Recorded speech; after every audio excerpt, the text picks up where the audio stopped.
In this video, we're going to learn how to duplicate clips, which is a very common task while editing. Let's start.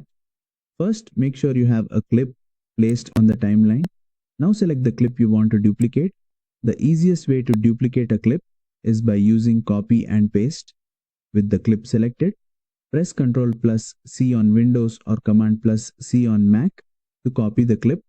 Then move the playhead to where you want the duplicate and press Ctrl plus V on Windows or Command plus V on Mac to paste it. This creates an exact duplicate of the original clip.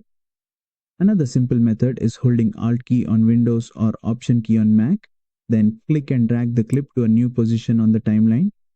As you drag, Premiere Pro automatically creates a duplicate instead of moving the original clip.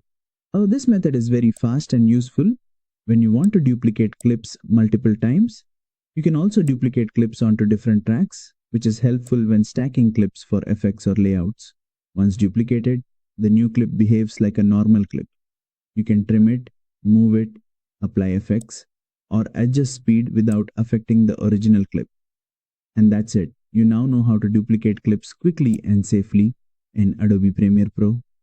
If this tutorial helped you, don't forget to like, share, and subscribe for more Adobe Premiere Pro tutorials in this course.